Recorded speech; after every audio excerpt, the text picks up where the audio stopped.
Third umpire cheating करते हैं, ये बात वर्ल्ड कप विनिंग कैप्टन और अब वेस्टइंडीज के कोच डैरन सैमी ने बोली है। बहुत बड़ा आरोप लगाया है।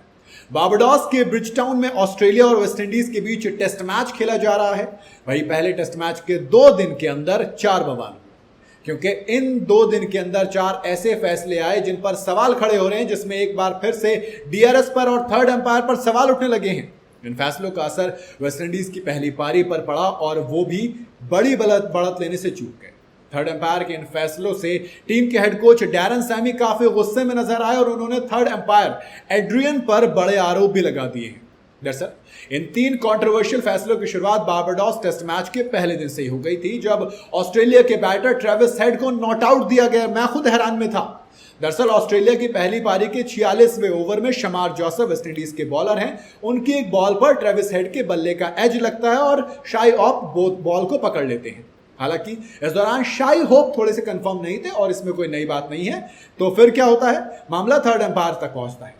थर्ड एम्पायर नॉट आउट करार देते हैं, जबकि अल्ट्रा एज में लगा था, बल्ले से बॉल लग कर गई थी। शाई होप ने कैच भी पकड़ा था सही मेरे हिसाब से तो, लेकिन थर्ड एम्पायर ने कहा कि एक एंगल अवेलेबल, उससे मैं श्योर नहीं हूं, तो एक काम करते हैं, बॉलर की जगह बैटर के पक्ष में फैसला दे देते हैं।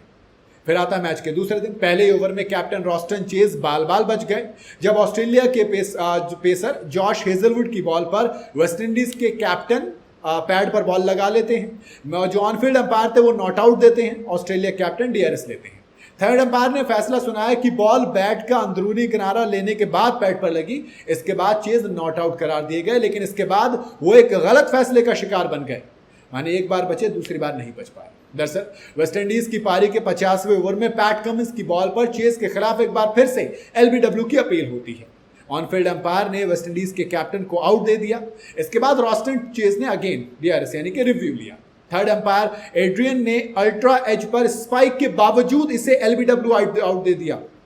थर्ड अंपायर ने माना कि स्पाइक थी, लेकिन बॉल और बैट के बीच गैप था।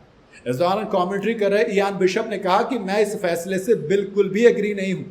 मुझे लगा कि बॉल पहले बैट पर लगी, फिर से रॉस्टन चेज के खिलाफ काम कर गया ये फैसला। तो 2 हो गए बवाल। इसके बाद थर्ड अंपायर के एक और फैसले पर वेस्टइंडीज की पहली पारी में बढ़त बनाने की उम्मीदों पर पानी फिर गया। जी हां, दरअसल वेस्टइंडीज की पहली पारी के 58वें ओवर में ऑस्ट्रेलियाई विकेटकीपर एलेक्स कैरी ने ब्यू वेबस्टर की बॉल पर एक कैच पकड़ा और शाई होप ने कैच पकड़ा। वो ऑनफील्ड अंपायर को कुछ डाउट था तो उन्होंने इसे थर्ड अंपायर के पास भेज दिया। थर्ड अंपायर ने हुक को आउट करार दे दिया, जबकि जब आप रिप्ले देखोगे तो एलेक्स कैरी ने वो बॉल नीचे टच करा दी थी। बहुत क्लियर विजिबल है ये। गजब चल रहा है भाई, गजब चल रहा है ऑस्ट्रेलिया वर्सेस वेस्टइंडीज के इस मैच के अंदर। थर्ड अंपायर के इन फैसलों से वेस्टइंडीज के हेड कोच डैरन सैमी काफी नाराज दिखे हैं। उन्होंने दिल का खेल खत्म होने के बाद कहा कि आप खुद को ऐसी कंडीशन में, ऐसी सिचुएशन में नहीं डालना चाहते जहां आप अंपायरों के बारे में सोच रहे हैं, लेकिन जब आप एक के बाद एक 4 फैसले ऐसे देखते हैं तो सवाल उठता है।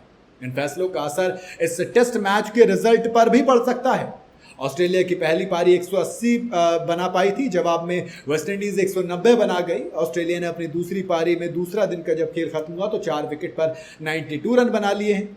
जब नया दिन शुरू होगा तो अलग जाएगा। ऑस्ट्रेलिया के पास 82 रनों की बढ़त है, लेकिन 4 फैसलों पर सवाल जरूर उठेंगे। बाकी आप क्या कहना है, आप अपनी राय कमेंट में जरूर बताइएगा। वीडियो अगर आपको पसंद आई हो तो इसे लाइक और शेयर जरूर करें और जाते जाते चैनल को फॉलो और सब्सक्राइब जरूर करते जाइएगा।